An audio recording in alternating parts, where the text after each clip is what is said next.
Okay, so the channel is facing some fairly significant and quite a lot of pressures at the moment around, I don't know, things, tighter budgets, the increase or longer sales cycles, and our sort of the M&A activity in there as well.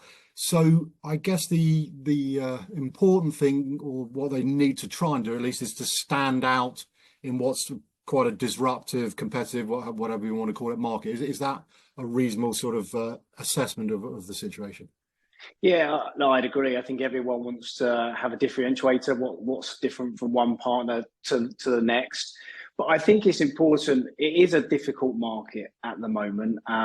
However, I think we have to put ourselves back into reality in that our partners represent thousands of organizations which collectively manage millions of applications and APIs. And let's not forget, there's a cyber security attack every 14 seconds. So for me, success at scale can only be achieved by empowering our partners, and which partners want to lean into F5 to learn more about F5, of course, but then more understand about the risks in the market. And I think that's how a partner can make themselves a little bit different from somebody else. But again, you know, there's a huge incentive for criminals at the moment to exploit our digital world.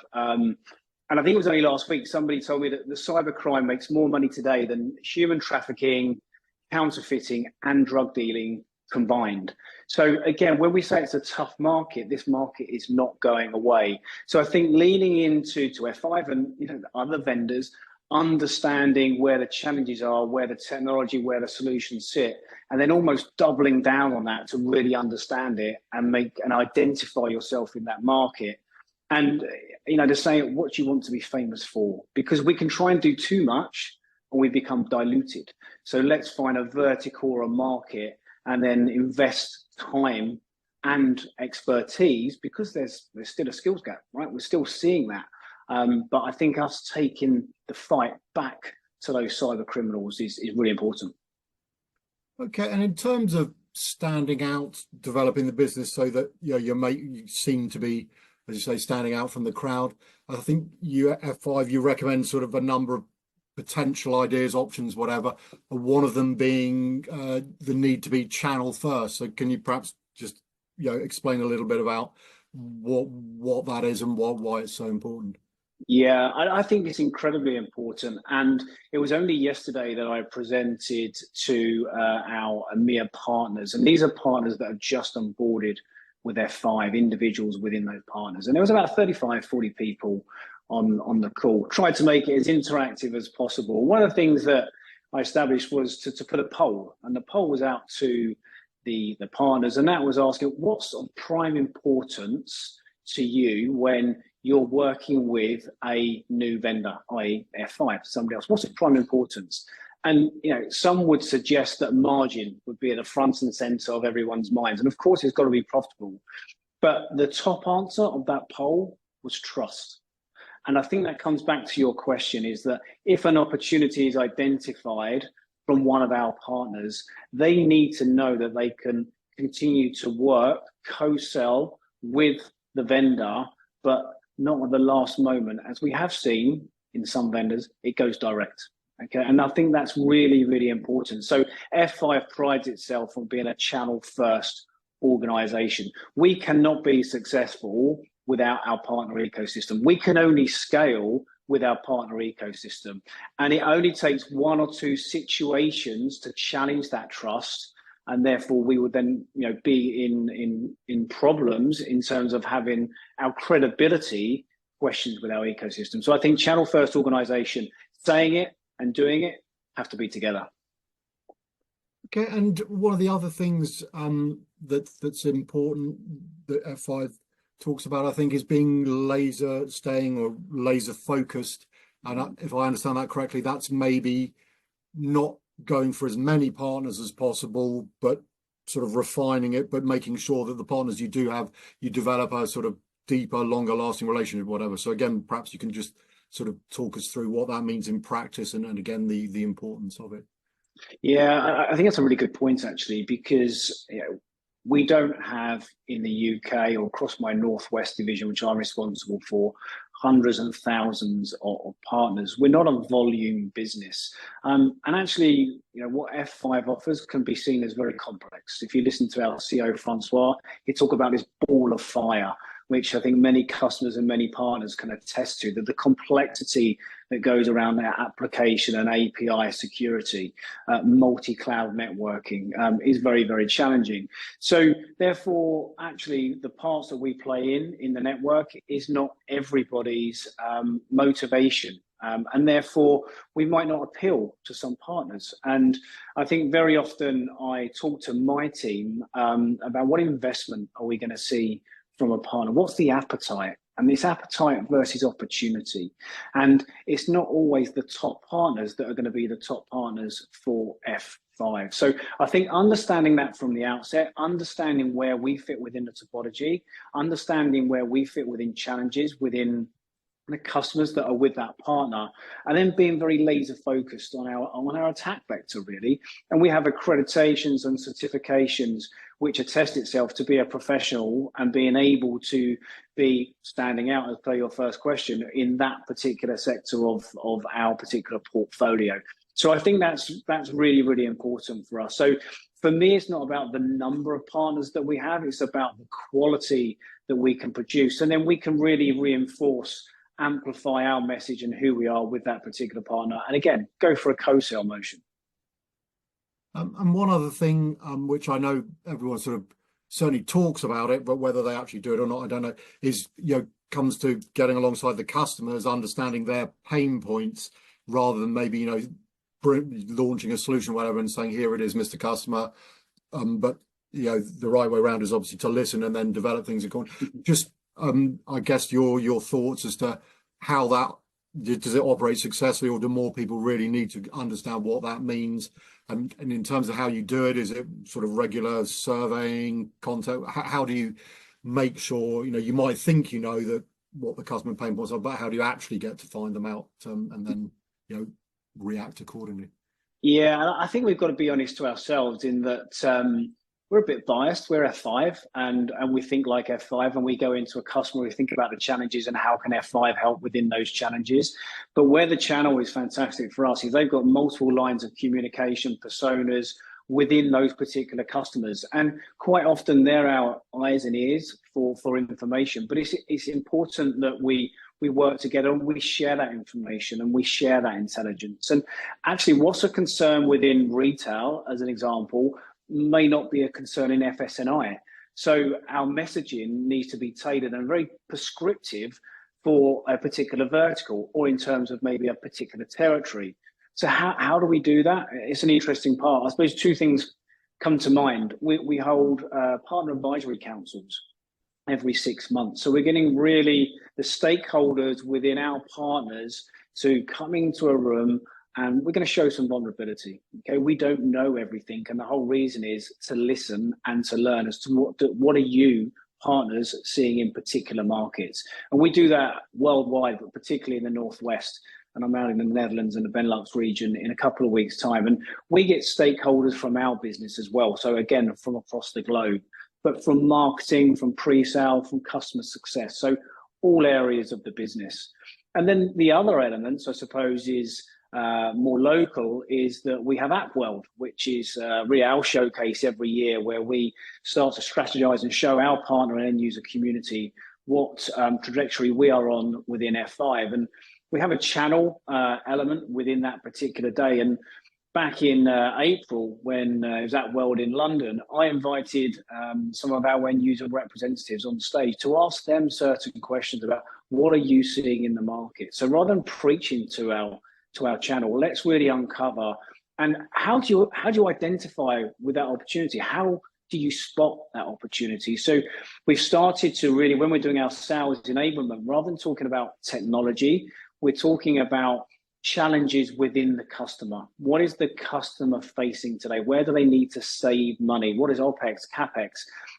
And there's lots of questions that we're putting together so that actually when our partners are asking those questions. They're asking them with confidence. And when they receive the answers, they know where to take that particular conversation so that they can help mitigate some of those challenges. So again, that all comes back to co-sell and really endorses why we have this channel first methodology at F5.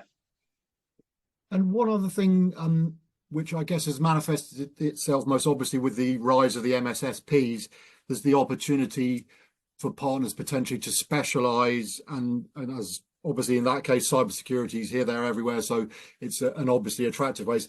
But there may be other technologies, and also, I mean, industry, vertical industry sectors you alluded to. You maybe become a specialist in the health sector, government, etc. So just again, thoughts as to how you decide whether that's a good strategy, or is it definitely a good strategy? Just the benefits, if you like, of potentially specializing. Yeah, sure. I think it comes back to a point we made earlier about dilution of your message and who you are. Some partners can sell many things to a customer, and that's a broad perspective to go after. But many partners are very successful in that area. I think we can, if we look at F5, actually we want to play in this vector. This is where we see value in F5. This is where F5 can support us. But then once again, it's understanding what verticals are we going to be able to support and challenge in what is sometimes a crowded space. Where can we add the value? And we're not going to add value everywhere for everybody. And I think that's really important for us to recognize and again, show that vulnerability. But I think it's about identification. If I look at FY25 for me, which starts in October the 1st, I'm very much going to be laser focused on the partners and the solutions that we're selling, rather than trying to do many things to all men. And I think that's really important, that you keep your guiding principles as you maneuver throughout the year.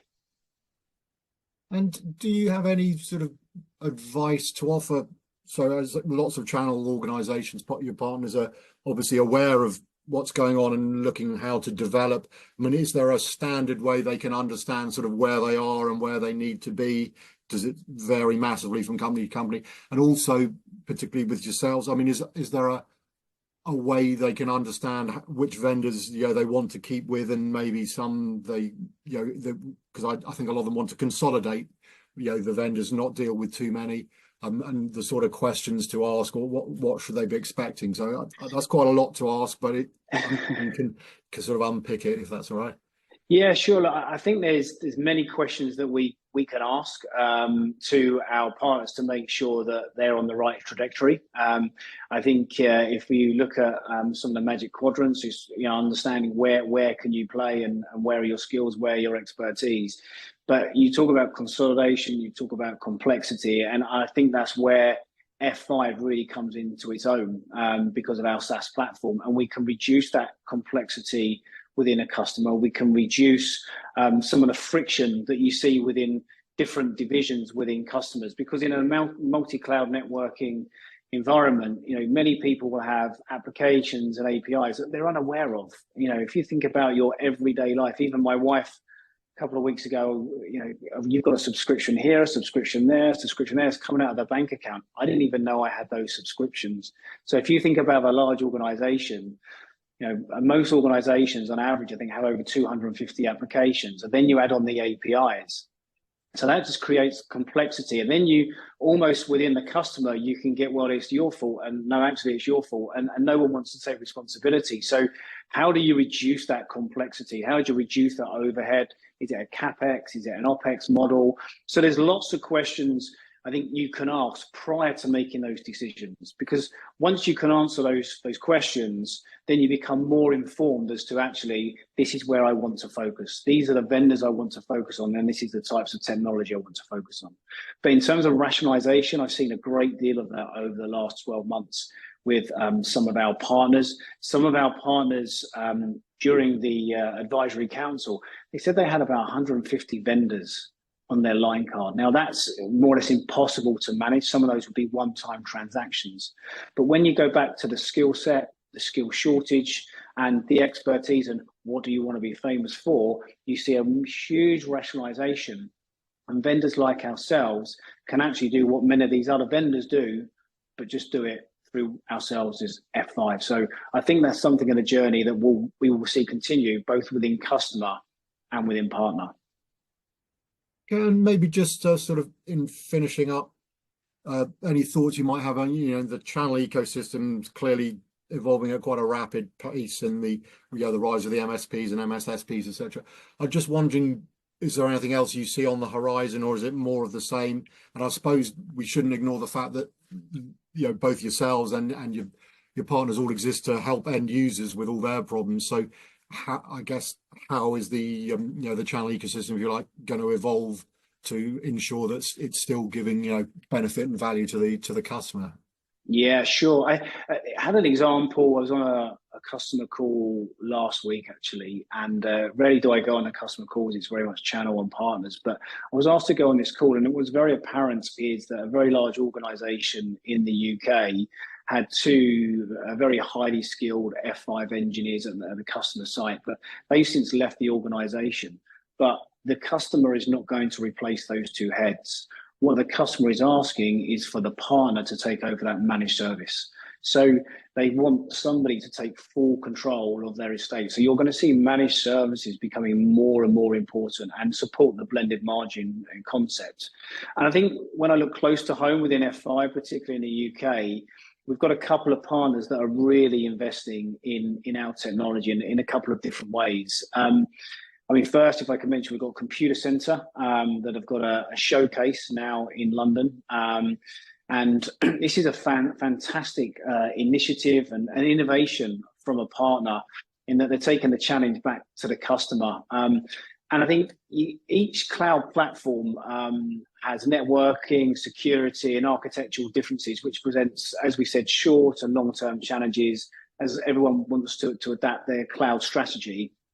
And these challenges most often addressed through the creation of dedicated teams. And like we said before, that becomes to siloed strategies, operational gaps. There's often governance and assurances. And what this showcase allows is customers to see this multi-cloud design thinking, which is very complex, ball of fire, and they bring their own environment into this showcase and they bring it to life through a demonstration and a presentation. So if you can imagine two screens, one is the presentation, it's the PowerPoint, it's talking about it, that's great. And then you pivot and you turn around to the other screen and there's a real life demonstration of their network and how that complexity reduces. And this showcase has been absolutely pivotal in the success of Computacenter bringing opportunities to F5, creating a net new revenue stream. But from your first question, it's about innovation. How can they do something different? And that's where they've really invested into F5, which is a great example of how they can support with the pre-sales, but also the immediate sale, but also the managed service at the back of that for the customer. Okay, are there any other examples with partners you've got, or is that the primary one? I have many, easy for me to say, but I think the other one, Computacenter, a standout, obviously, partner in the UK. But if I take another extreme, I suppose Bluefort for us, based in Farnborough, they're very much talking about their own particular service. They have a managed service which is called the Evolve service. So it's very much about security assessment. So it's about assessing the security posture of the customer. And what this specifically works very well with F5 and where they've seen a success is it's about API discovery. And it uses our distributed cloud technology to identify and discover all the APIs in a customer's network. And it's really important. And so it's quite obvious that people would know how many applications. Surely they know how many APIs, but given the example earlier, they really don't know what they have. They really don't know what location it's in. And if you don't know that, that's extreme vulnerability for any customer. Go back to what I said earlier, the amount of attacks every 13 seconds, there's a cybersecurity attack. So understanding where your APIs and your applications reside using this Evolve service from Bluefort, again, has given a different edge and a different dynamic.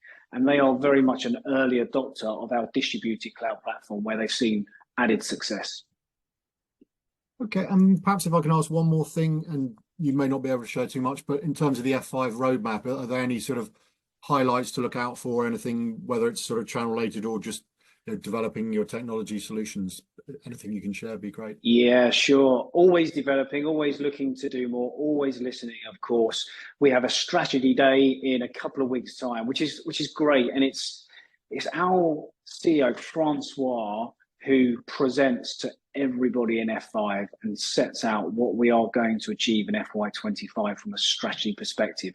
And that is so important to have that visibility to all employees of F5. So that's coming in a couple of weeks' time.